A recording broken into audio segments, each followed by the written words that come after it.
Selamat malam Bapak Ibu yang dikasihi Tuhan Yesus. Saya akan melanjutkan di dalam pembinaan kita tentang Sabat bagian kedua, yaitu bagaimana menjalani Sabat.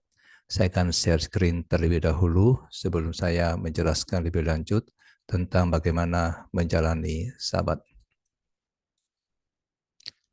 Nah, saudaraku, di dalam Keluaran pasal yang ke-20 ayat 8 sampai dengan 11 dikatakan, ingatlah dan kuduskanlah hari Sabat.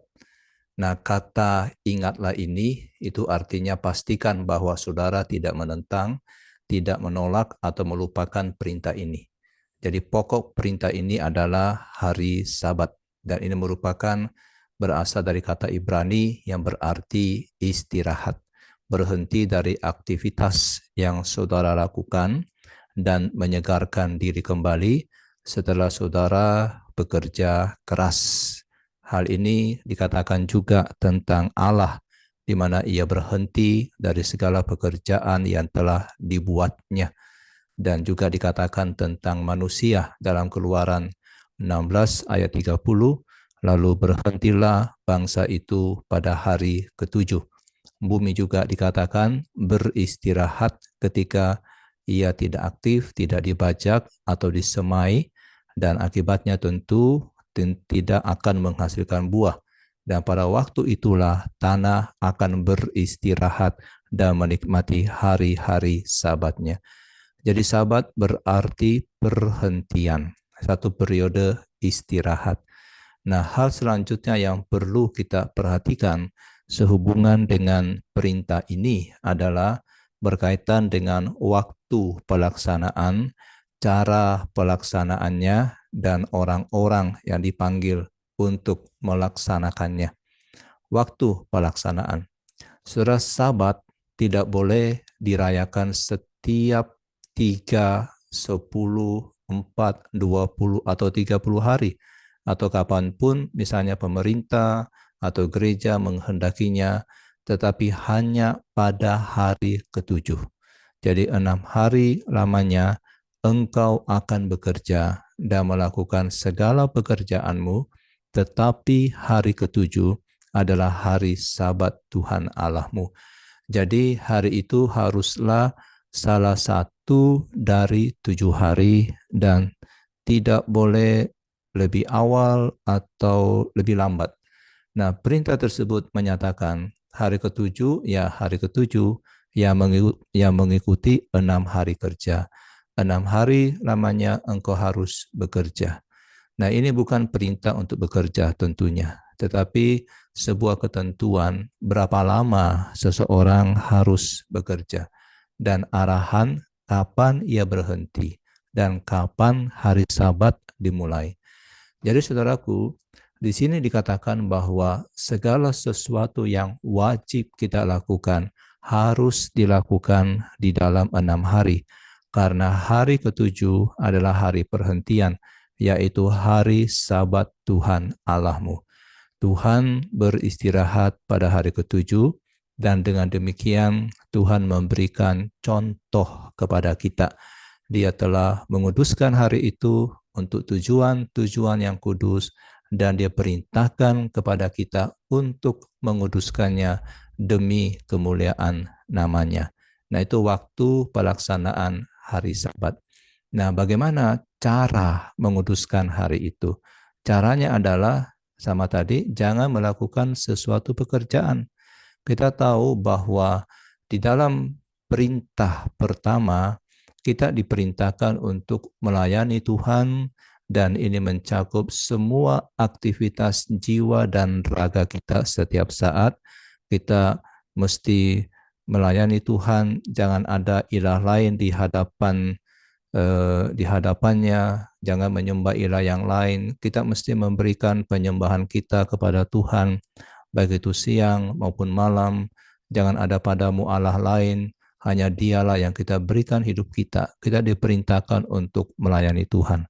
Akan tetapi, dalam perintah yang keempat ini, kita dituntut untuk melayani Tuhan dalam arti yang berbeda, yaitu dengan berhenti bekerja. Jadi saudaraku, hal yang diperintahkan di sini tentu bukan sekedar istirahat fisik semata, melainkan istirahat yang kudus. Firman Tuhan mengatakan dengan jelas sekali dalam Keluaran pasal 16 ayat 23, besok adalah perhentian Sabat yang kudus bagi Tuhan. Atau dalam Keluaran 31 ayat 15 dikatakan, pada hari ketujuh adalah Sabat perhentian kudus bagi Tuhan. Dan Keluaran 16 ayat 23 dikatakan tadi, inilah yang dimaksud Tuhan, besok hari perhentian penuh, dikatakan Sabat yang kudus, ya, Sabat yang kudus. Jadi saudara, pekerjaan yang dilarang di sini adalah pekerjaan yang berhubungan dengan perdagangan, pada waktu itu membajak atau petani, menabur, memanen, itu dilakukan di hari-hari kerja yang lain, transaksi bisnis, jual beli online, dan semua hal yang digunakan untuk mencari nafkah. Dan hal yang tidak termasuk dalam bagian ini adalah misalnya pekerjaan melayani, seperti para imam yang menyembelih binatang pada hari Sabat, dan itu diizinkan dan tidak berdosa. Demikian juga yang kedua adalah pekerjaan-pekerjaan yang mutlak diperlukan, yang harus dilakukan karena kejadian-kejadian yang tidak terduga pada hari Sabat. Misal, terjadi gempa bumi, terjadi kebakaran, atau orang mengalami celaka, seseorang jatuh ke dalam air, dan sebagainya. Dan yang ketiga, pekerjaan belas kasihan, yaitu merawat orang sakit. Jadi pekerjaan seorang apoteker, seorang dokter, seorang ahli bedah, seorang bidan, yang pokoknya itu menolong orang-orang yang membutuhkan atau wanita yang melahirkan dan harus segera dilakukan pada hari itu. Nah, ini pekerjaan belas kasihan yang tentu boleh dilakukan. Nah, hal ini juga berkaitan dengan misalnya memberi makan ternak di musim dingin. Karena kalau nggak diberi makan, nanti ternaknya mati. Atau memberikan perlindungan terhadap musuh, dan lain-lain. Nah, Matius 12 ayat 7 mengatakan seperti ini. Jika memang kamu mengerti maksud firman ini, yang ku kehendaki ialah belas kasihan dan bukan persembahan, tentu kamu tidak menghukum orang yang tidak bersalah. Jadi tentu saja belas kasihan itu perlu dan penting sekali. Dan Tuhan Yesus juga berkata dalam Markus pasal 2 ayat 27, Tuhan berkata, hari Sabat diadakan untuk manusia dan bukan manusia untuk hari Sabat. Saudaraku, itu hal yang tidak termasuk di dalam ketentuan Sabat. Nah, siapakah yang dipanggil untuk melaksanakannya? Keluaran 20 ayat 10 dikatakan, tetapi hari ketujuh adalah hari Sabat Tuhan Allahmu. Maka jangan melakukan sesuatu pekerjaan, engkau atau anakmu laki-laki, atau anakmu perempuan, atau hambamu laki-laki, atau hambamu perempuan, atau hewanmu, atau orang asing yang di tempat kediamanmu. Jadi orang-orang yang harus dilibatkan dalam pelaksanaan Sabat adalah bukan hanya orang Kristennya saja, tetapi kalau dia punya seorang hamba laki-laki, seorang hamba perempuan, juga harus beristirahat pada Sabat itu, atau lembunya, ternaknya, orang asing. Nah, saudara, dengan penggambaran ini, semua orang tanpa kecuali dilarang untuk bekerja. Jadi tidak cukup kalau hanya kita yang beristirahat untuk diri kita sendiri. Tapi kita juga harus mengizinkan anak-anak, pembantu, karyawan untuk beristirahat. Maka mungkin laptop saudara juga harus istirahat, karena dipakai terus sepanjang hari Senin sampai dengan hari Sabtu. Saudaraku, ada banyak hal ya diperintahkan untuk, bahkan ternak pun harus istirahat. Jangan melakukan pekerjaan. Dengan demikian, Tuhan menghendaki keheningan total di seluruh muka bumi. Nah, Tuhan sendiri sudah memberikan teladan. Dikatakan, karena itu jadilah kamu pengikut-pengikut Allah seperti anak-anak yang dikasihi. Efesus 5 ayat 1. Jadi Allah setelah terlibat dalam pekerjaan penciptaan selama 6 hari, dia beristirahat pada hari ketujuh, dan dengan demikian menetapkan hal ini sebagai teladan yang harus diikuti. Jadi ada pasti berkat yang Tuhan berikan, karena dikatakan Tuhan memberkati dan menguduskan hari Sabat.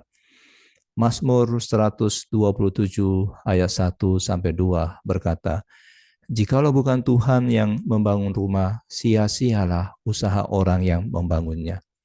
Jikalau bukan Tuhan yang mengawal kota, sia-sialah pengawal berjaga-jaga. Sia-sialah kamu bangun pagi-pagi dan duduk-duduk sampai jauh malam dan makan roti yang diperoleh dengan susah payah, sebab ia memberikannya kepada yang dicintainya pada waktu tidur." Jadi Tuhan bahkan dari firman Tuhan ini dapat memberkati seseorang bahkan ketika dia sedang beristirahat. Jadi saudaraku, hari Sabat adalah hari yang dikuduskan oleh Tuhan atau hari yang dikhususkan oleh Tuhan. Oleh karena itu, tidak seorang pun boleh menjadikan hari ini sebagai hari biasa dan menggunakannya seperti hari-hari lain dan menghabiskannya dengan bekerja. Sebaliknya, sesuai dengan perintah Tuhan, kita harus mengakui itu hari yang dikhususkan dan mesti memakainya untuk tujuan yang ditetapkan oleh Tuhan. Nah, kita melihat ada hal-hal yang dilarang ketika kita menjalani Sabat. Yang pertama tentu kita berdosa kalau kita tidak dengan sukacita, ya. Kalau kita dengan terpaksa dan kita tidak dengan sukacita, kita memisahkan hari Sabat dari hari-hari lainnya. Dan ketika kita tidak mengakui bahwa hari itu telah dikhususkan oleh Allah berdasarkan teladan dan perintahnya yang telah menetapkan sebagai hari peristirahatan, sebagai hari penyegaran, dan sebagai hari yang penuh kemuliaan bagi Tuhan. Nah, dosa ini terdiri dari ketidaktaatan dan meremehkan hak istimewa. Nah, yang kedua, hal yang dilarang dalam menjalani Sabat ini, kita berdosa kalau kita menjadikan hari itu sebagai hari kerja. Kalau kita tetap menyibukkan diri dengan profesi kita, dengan pekerjaan kita, ya, kalau kita tetap berdagang, dan lebih jauh kita berdosa kalau kita misalnya menyelesaikan pekerjaan yang tersisa pada hari Sabtu, kita bawa pulang pekerjaan ke rumah kita untuk dikerjakan pada hari Sabat, hari Minggu. Ada banyak kegiatan yang seharusnya kita tunda pada hari Sabat itu, pada hari istirahat itu, dan kita mestinya melakukannya di hari-hari yang lain. Misalnya berbelanja, mencuci baju, mengepel, cuci mobil, lakukanlah di hari yang lain. Dengan kata lain, segala sesuatu yang dengannya seseorang memperoleh uang atau memperoleh waktu itu harus ditunda. Nah, pada hari ini Tuhan menghendaki penghentian aktivitas secara universal di seluruh muka bumi yang dilakukan oleh anak-anak Tuhan. Dan hal ini terlihat dengan jelas dari perintah itu, ya. Ya, kemudian yang ketiga yaitu kita berdosa ketika kita mengubah hari itu menjadi hari pasar, ya. Jadi berkaitan dengan jual beli yang dilakukan oleh para pedagang, pemilik toko, penjual buah, penjual ikan dan sebagainya. Nehemia 13 ayat 15 sampai 16, ayat 19 sampai 21. Dan yang keempat, kita berdosa ketika kita menjadikan hari Sabat sebagai hari untuk bersenang-senang di dunia ini. Jadi saudaraku, hari Sabat adalah hari yang menyenangkan.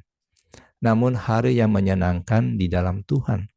Ini bukan hari untuk menyenangkan diri kita sendiri dalam hal-hal duniawi dan keinginan daging seperti misalnya bersepeda, motor-motoran, bermain kartu, bermain dadu, ya. Lihat Yesaya 58 ayat 13 sampai 14.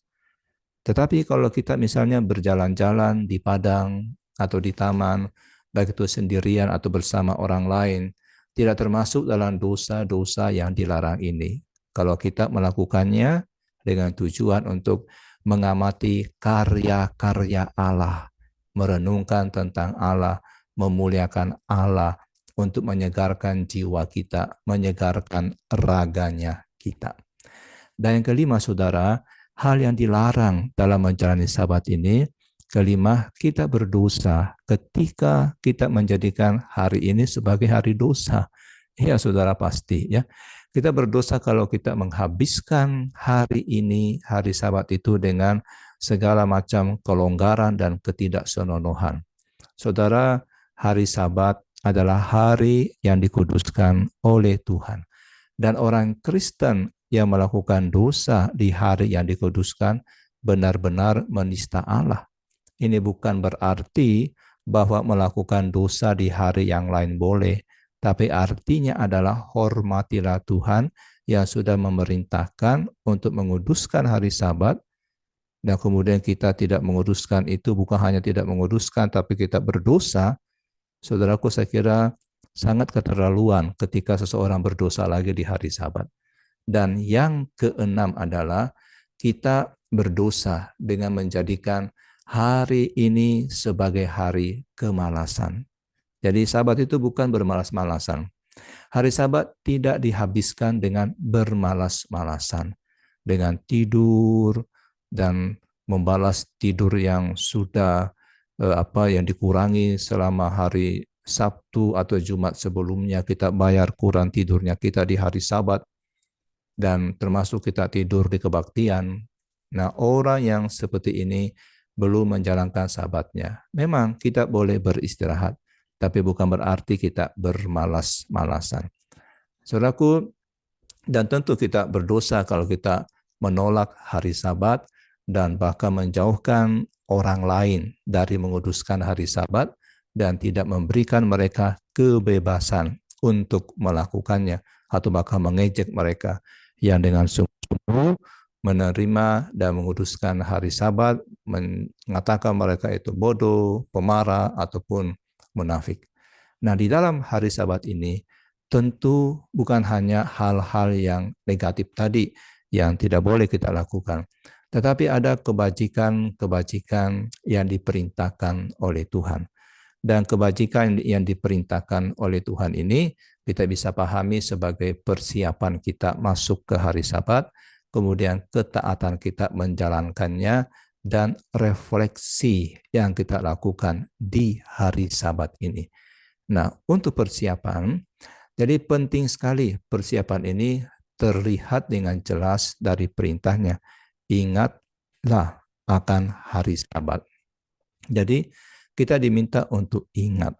Artinya ketika saya ingat itu, saya mempraktekkannya, mempersiapkannya, ya. Jadi itulah persiapannya, dan dipraktekkan dari Markus 15 ayat 42. Sehari sebelum hari Sabat kita mempersiapkan diri untuk memasuki Sabat esok hari. Dan hal ini masih dipraktekkan oleh kaum Lutheran di banyak tempat yang seharusnya ini menginsafkan gereja-gereja termasuk dalam persiapan ini. Kita mesti mempersiapkan diri.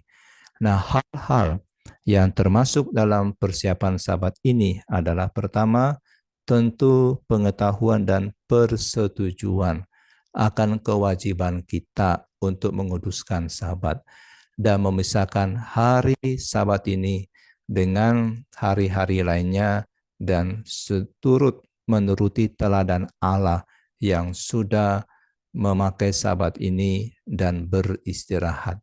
Dengan demikian, kita terlibat dalam aktivitas yang sangat menyenangkan, yang bermanfaat dan mempermuliakan Allah.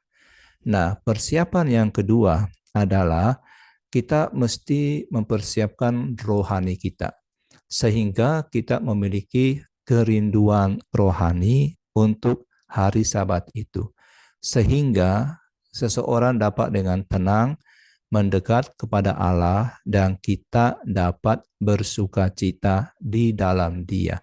Sehingga saudara, hari ini menjadi sebuah kesenangan dan bukannya sebuah beban.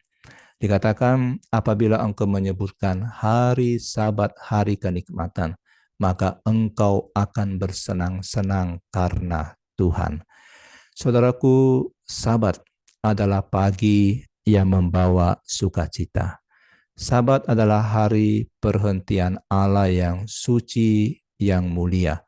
Itu merupakan saat yang penuh anugerah, di mana dari dunia yang fana, kita sudah berjeri lelah, kemudian kita menggapai sukacita yang baka, sukacita di dalam Tuhan. Nah, hari Minggu, Sabat ini seharusnya menjadi hari yang terbaik dalam seminggu, dan menurut penulis Amazing Grace. Tetapi saudara, apakah memang demikian bagi kebanyakan kita dan keluarga-keluarga kita, dan kita mengatakan Sabat itu hari kenikmatan? Jadi Sabat ini bukan sebuah formalisme. Kita semua, saudara, menjalankan Sabat. Semua orang dimanapun melakukannya. Hari Minggu pasti datang setiap minggunya, dan kita semua melakukan sesuatu pada hari itu. Tapi pertanyaannya bukan apakah kita menjalankan Sabat, tapi bagaimana kita menjalankannya. Nah, prinsip yang umum dari firman Tuhan akan menolong kita memelihara Sabat seperti yang Tuhan inginkan, yakni kita menjalankannya dengan sukacita. Jadi saudaraku, Sabat harus menjadi hari yang kudus, tapi juga hari yang penuh sukacita. Seperti yang dikatakan oleh seorang penulis, Allah memberkati harinya, hari Sabat ini, dan menguduskannya. Dua hal ini bersamaan. Kalau kita ingin bersukacita, kita harus menguduskan Sabat itu. Jadi di hadapan Allah Sang Pencipta, Sang Penebus, dan Sang Pemelihara yang maha besar, ratapan dan kesedihan itu pasti tersingkir. Penyembahan yang alkitabiah tidak hanya bercirikan keseriusan, tapi akan ada sukacita yang kita alami ketika kita memasuki Sabat. Nah, kemudian saudara, yang ketiga, persiapannya yaitu kita berdoa supaya kita diberikan kekuatan dan kemampuan untuk menguduskan hari ini, hari itu, hari Sabat. Sehingga dalam beberapa hal kita bisa mengarahkan hati kita untuk condong kepada hal-hal rohani. Karena kita tahu kita ini adalah manusia yang terdiri dari daging. Dan yang keempat persiapannya adalah hentikan tepat waktu pekerjaan sehari-hari. Jangan sampai ada pekerjaan yang harus dikerjakan dibawa ke hari Minggu. Kita bereskan di hari Sabtu atau Jumat, supaya Sabtu ketika libur kita bisa bersantai, mengerjakan hal yang lain, dan kita bisa siap memasuki Sabat. Dan jangan sampai kerja larut malam sampai Sabtu malam sehingga tubuh tidak sehat, yang pada gilirannya menghalangi kita untuk mempersiapkan diri memasuki Sabat. Dan kita hanya berikan waktu yang tersisa untuk Tuhan. Dan persiapan yang kelima adalah penyediaan dan persiapan makanan untuk keluarga pada hari itu, hingga tidak ada belanja lagi yang perlu dilakukan di hari Sabat. Ibu-ibu tidak perlu ke pasar di hari Sabat, tidak perlu masak makanan yang besar di hari Sabat, apalagi di zaman ini mudah untuk membeli makanan jadi, atau kita siapkan makanan dari kemarin sehingga hanya dipanasin dan kita makan pada hari di mana kita betul-betul tidak mengerjakan banyak pekerjaan yang berat, ya. Jadi tidak banyak diperlukan untuk memasak.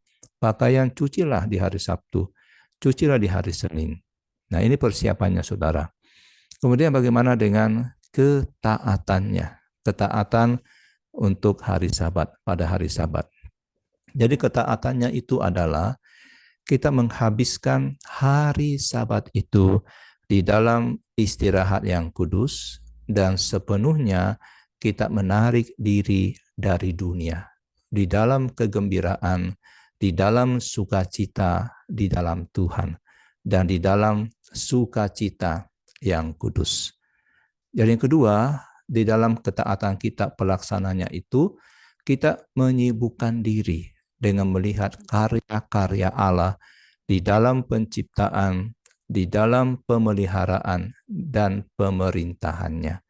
Dan lebih jauh lagi tentu, ini terdiri dari perenungan atas karya penebusan yang agung melalui Kristus, yang di dalamnya kita mengakui dan bersukacita atas kebaikan Tuhan, atas kasih Tuhan, atas kebesaran daripada Tuhan, dan kita memuji Allah, kita memuliakan Allah.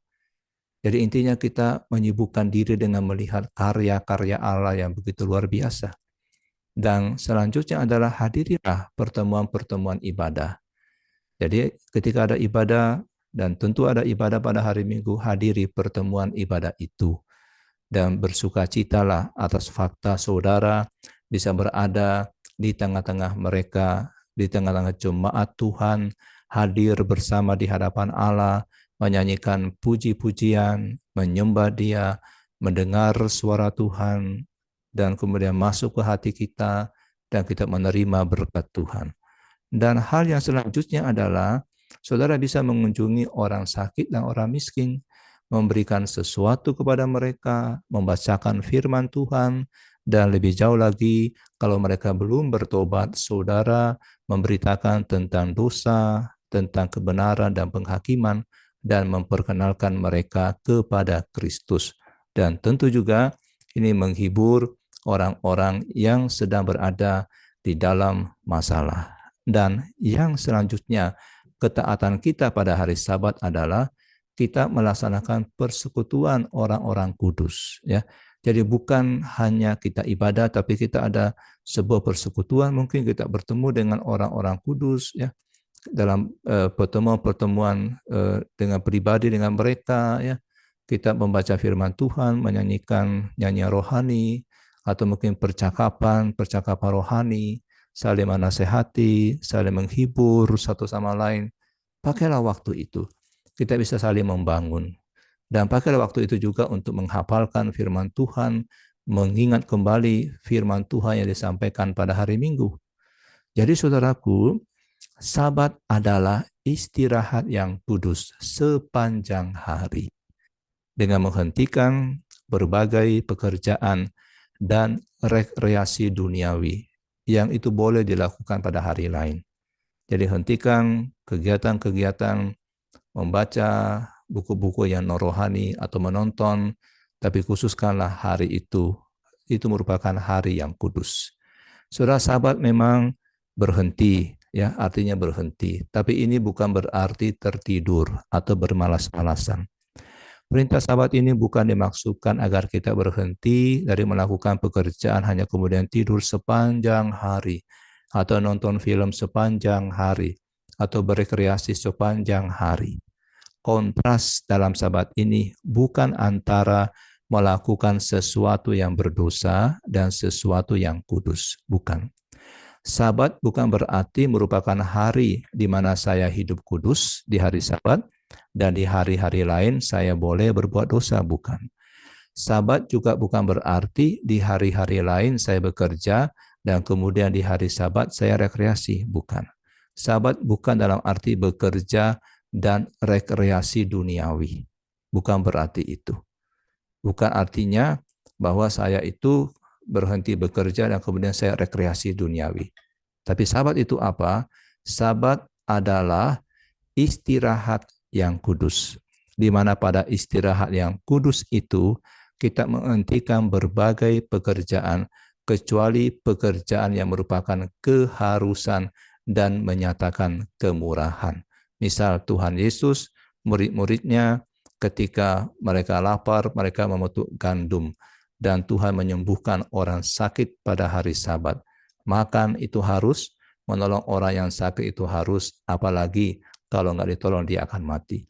Jadi Sabat adalah istirahat yang kudus, di mana pada istirahat yang kudus itu kita menghentikan bukan hanya pekerjaan, tapi juga rekreasi duniawi. Saudara, pekerjaan dan rekreasi duniawi lakukanlah di 6 hari yang Tuhan berikan kepada saudara dan bukan dilakukan pada hari Sabat. Yesaya 58 ayat 13 mengatakan, apabila engkau tidak menginjak-injak hukum Sabat dan tidak melakukan urusanmu pada hari kudusku, apabila engkau menyebutkan hari Sabat, hari kenikmatan, dan hari kudus Tuhan, hari yang mulia, apabila engkau menghormatinya dengan tidak menjalankan segala acaramu dan dengan tidak mengurus urusanmu atau berkata omong kosong. Jadi kata-kata urusanmu itu adalah bisa diterjemahkan kesenanganmu, King James Version. Jadi kesenangan kita tidak boleh dilakukan pada hari kudus. Walaupun itu bukan kesenangan yang berdosa. Kita diberikan kesempatan 6 hari untuk melakukan kesenangan yang tidak berdosa. Nonton TV, nonton film, baca koran, baca majalah, berolahraga, cuci mobil, semuanya itu benar dilakukan bagi kehidupan Kristen. Tapi semuanya itu tidak benar kalau dilakukan pada hari Sabat. Karena Sabat berarti berhenti dari semua hal tersebut agar bisa memberikan satu hari secara eksklusif untuk menyembah Allah secara bersama-sama dan juga secara pribadi. Saudara, tentu saja dalam pikiran kita muncul banyak pertanyaan lanjutan. Kalau rekreasi berat keluar pulau, keluar kota, luar negeri, saya tidak akan lakukan itu di hari Minggu. Tetapi apakah boleh saya mencari makan di mall setelah kebaktian? Itu kan hanya rekreasi ringan. Apakah saya boleh olahraga ringan menghirup udara segar selama 30 menit sebelum kebaktian? Atau apakah saya boleh mencuci piring di hari Sabat? Bagaimana kalau anak saya minta jalan-jalan 2 jam di kota? Masa sih nggak boleh? Nah, saudaraku, menurut Centri, seorang penulis Kristen, dia mengatakan seperti ini. Tindakan-tindakan pada hari Sabat yang boleh dilakukan dan tidak boleh dilakukan lebih banyak bergantung kepada motivasi kita dan bukan kepada tindakan-tindakan nyata. Oleh karena itu, rekreasi ringan seperti apa? Olahraga ringan seperti apa yang dibolehkan pada hari Sabat? Tentu ini bisa berbeda untuk setiap orang. Kita jangan membatasi orang lain seperti diri kita. Misal, kalau saya tidak olahraga jalan kaki 30 menit pada hari Sabat, maka saya jangan melarang orang lain jalan kaki selama 30 menit pada hari Sabat. Jika kita melakukan itu, maka kita sudah menjadi Farisi modern, di mana Farisi ini membuat 1.500 peraturan atau larangan tambahan untuk Sabat. Saudara, bisa dibayangkan betapa beratnya beban yang ditaruh oleh ahli-ahli Taurat ini kepada umat Allah untuk menghafalkan dan menjalankan 1.500 peraturan Sabat setiap hari. 1.500, saudara, dalam sehari dijalankan. Beberapa contoh dari 1.500 peraturan Sabat orang Yahudi adalah dilarang mengancing baju pada hari Sabat. Jadi kalau pada hari Sabat, saudara nggak boleh kancing baju saudara. Biarkan terbuka. Dilarang memotong kuku kaki pada hari Sabat. Dilarang membawa beban yang lebih berat dari buah ara kering. Buah ara itu kecil sekali, saudara. Kecil. Saudara yang pernah ke Israel tahu buah ara itu hanya sebesar manggis. Jadi jangan coba-coba membawa buah kelapa pada hari Sabat, apalagi duren. Saudaraku, aturan Sabat yang lain yang diatur oleh para rabi Yahudi ini adalah seorang penjahit tidak boleh membawa sebuah jarum di kantongnya, karena jarum itu adalah peralatan kerjanya. Jadi kalau dia membawa jarum, maka itu termasuk bekerja. Mereka juga dilarang menulis, dilarang melakukan perjalanan jauh, dilarang mengobati, dilarang menyalakan api atau lampu, dilarang membela diri. Bahkan seorang Yahudi yang ketat bahkan tidak akan mempertahankan dirinya, nyawanya di hari Sabat. Orang-orang Essenes yang tinggal di daerah Laut Mati, mereka melarang warganya buang air besar pada hari Sabat. Kalau ada yang boker pada hari Sabat, orang itu melanggar hari Sabat. Kasihan mereka yang kena diare. Saudaraku, tidak pernah ada maksud agar umat Allah diberi penjabaran yang setuntas-tuntasnya akan hal-hal yang harus dikerjakan dalam segala keadaan. Tuhan kita telah memberikan kita prinsip-prinsip yang agung dalam firman-Nya. Dia juga mengutus Roh Kudus untuk membantu pemahaman kita sehingga setiap kali kita menemukan pilihan-pilihan yang membutuhkan keputusan kita, maka kita secara individu akan dilatih, dipimpin oleh firman, dipimpin oleh Roh Kudus, dan hanya dengan pergumulan di dalam hati kita, kita akan semakin hari semakin peka untuk menimbang apa yang boleh kita lakukan, apa yang tidak boleh kita lakukan. Tapi prinsip-prinsip umum dari firman Allah adalah panduan yang memadai untuk memperlengkapi seorang Kristen, ditambah lagi dengan pertolongan dari Roh Kudus untuk menghadapi setiap masalah. Seorang penulis dalam bukunya tentang merayakan Sabat, dia memberikan beberapa tuntunan pertanyaan mengenai aktivitas yang boleh dilakukan dan yang tidak boleh dilakukan pada hari Sabat. Yang pertama, apakah aktivitas tersebut ketika saya lakukan akan menyegarkan saya kembali atau akan melelahkan saya? Kalau aktivitas itu melelahkan kita dan tidak menyegarkan kita, maka jangan dilakukan aktivitas itu di hari Sabat. Yang kedua, apakah jiwa saya akan berkompetisi dalam aktivitas tersebut? Bagaimana kalau saya mengalami kekalahan dalam aktivitas itu? Apakah ini sesuai dengan tujuan penyegaran kembali dan Sabat? Dan yang ketiga, apakah aktivitas rekreasi yang ringan yang saya lakukan itu akan berbenturan dengan ibadah minggu? Kalau saya melakukan aktivitas ini, apakah saya akan terlambat ke gereja atau mengantuk ketika saya ibadah? Kalau terlambat dan mengantuk, jangan melakukan aktivitas itu. Yang selanjutnya, apakah kehendak saya ditundukkan di bawah kehendak Allah? Atau apakah saya melakukan hal-hal yang sesuai dengan kehendak saya saja? Dan dengan demikian saya melakukan apa yang saya suka pada hari Tuhan. Apakah hal yang menyenangkan hati saya juga menyenangkan hati Tuhan? Ya, berhati-hatilah saudara, jangan sampai kebebasan berubah perlahan-lahan menjadi suatu atau sebuah izin untuk berbuat sesuka hati kita, sehingga menjadikan hari Tuhan yang kudus menjadi hari untuk bermain. Tapi jangan juga sebaliknya. Jangan terlalu takut untuk menikmati hari Sabat, sehingga saudara menjadikan hari sukacita menjadi hari duka cita.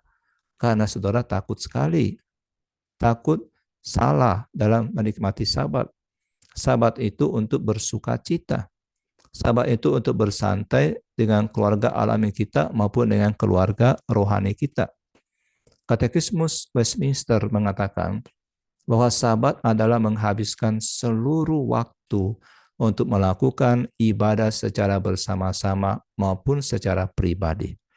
Dan di dalam Imamat 23 ayat 3 dicatat, firman Tuhan berkata kepada Musa seperti ini, 6 hari lamanya boleh dilakukan pekerjaan. Tapi pada hari ke-7 harus ada Sabat, hari perhentian penuh, hari pertemuan kudus. Jadi Tuhan menetapkan hari Sabat itu hari pertemuan kudus. Itu hari untuk menyanyi bagi Tuhan. Pada hari Sabat umat Allah memberikan korban persembahan kepada Allah. Dan pada hari Sabat, Nabi Yehezkiel mengatakan bahwa pintu gerbang bait Allah harus dibuka dari pagi sampai petang, supaya raja dan seluruh penduduk negeri masuk dan sujud menyembah Tuhan. Jadi saudaraku, ibadah bersama-sama seperti berdoa, menyanyi, mendengar firman Tuhan, belajar firman Tuhan, bahkan melayani, merupakan hal-hal yang harus dilakukan pada hari Sabat dan merupakan tujuan adanya hari Sabat. Pada hari Sabat, pakailah lebih banyak waktu untuk membaca Alkitab dan berdoa lebih banyak. Kalau sehari-hari saudara baca Alkitab hanya satu pasal, bahkan mungkin hanya satu perikop, maka pada hari Minggu bacalah 5-10 bahkan 20 pasal. Kalau sehari-hari saudara hanya berdoa 15 menit, maka pada hari Minggu berdoalah 1-2 jam. Itulah waktunya untuk memperbaharui diri saudara. 6 hari lamanya mata kita banyak tertuju kepada pekerjaan, kepada pergumulan dunia. Hal itu bisa membuat mata rohani kita menjadi buram. Kita butuh 1 hari untuk terus memandang dan fokus kepada Allah.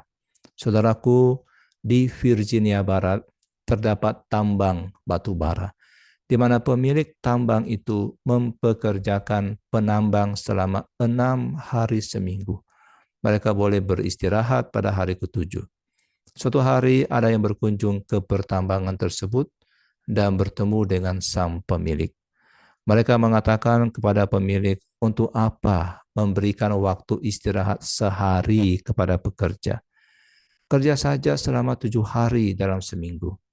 Dan sang pemilik pertambangan berkata, saya tidak mempekerjakan penambang pada hari Minggu untuk kebaikan mereka sendiri, bukan untuk kebaikan saya. Mereka berada di dalam gelap, di dalam pertambangan selama 6 hari. Oleh sebab itu mereka membutuhkan waktu sehari di tempat terang untuk mencegah supaya mereka jangan sampai buta. Saudara, seperti inilah pentingnya Sabat buat kita. Setelah seminggu kita berada di dalam kegelapan, kita harus meluangkan waktu untuk berada di dalam terang Anak Allah, Yesus Kristus, agar kita jangan menjadi buta rohani. Ingat saudara, Sabat itu berkat untuk kita. Sabat bukan siksaan. Dan hal yang ketiga yang dilakukan adalah refleksi. Nah, refleksi ini diperlukan untuk memelihara Sabat. Jadi pertama, hal ini terdiri dari perenungan tentang bagaimana hari-hari kita sudah dihabiskan di depan umum dan secara pribadi, dan kita refleksi tentang dosa-dosa yang sudah kita lakukan, kelalaian kita, mungkin kemalasan kita, kurangnya kerohanian kita, kegagalan kita. Akui semua ini dengan sedih di hadapan Tuhan dan mintalah pengampunan melalui Tuhan Yesus Kristus. Dan hal yang kedua adalah dalam refleksi di hari Sabat ini, renungkan kebaikan yang sudah Tuhan lakukan di hari-hari sebelumnya dengan tujuan kita evaluasi. Kita evaluasi kebaikan kita. Kita renungkan kebaikan yang sudah kita lakukan dan kita evaluasi. Dan kita melihat juga bagaimana Tuhan itu begitu baik kepada kita. Renungkan berkat-berkat, penyegaran, kenyamanan, penerangan, kesegaran yang kita nikmati dari Roh Tuhan. Dan kita harus mengakui ini dan kita bersuka cita di dalamnya.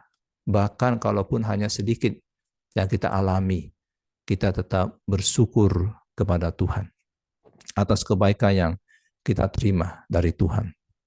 Dan yang ketiga, saudara, Sabat itu terdiri dari pengakuan akan kebaikan Allah kepada gerejanya yang sudah memberikan hari Sabat, yang memampukan gereja berkumpul secara terbuka dan melakukan semua ibadah umum. Dan itu merupakan refleksi kita berterima kasih Tuhan, bersyukur untuk kebaikan-Mu Tuhan atas gerejamu, atas Sabat yang Tuhan beri, dan kami boleh melaksanakan Sabat itu. Saudaraku, masalah utama yang dihadapi oleh kebanyakan orang Kristen berkenaan dengan hari Sabat sebenarnya adalah masalah rohani. Kadang-kadang orang bertanya, mengapa memelihara Sabat itu sangat dipermasalahkan? Karena perlawanan yang ada di dalam hati kita. Kita adalah pewaris dari sikap yang selalu ingin meninggikan diri. Dan itu sudah terjadi selama berabad-abad.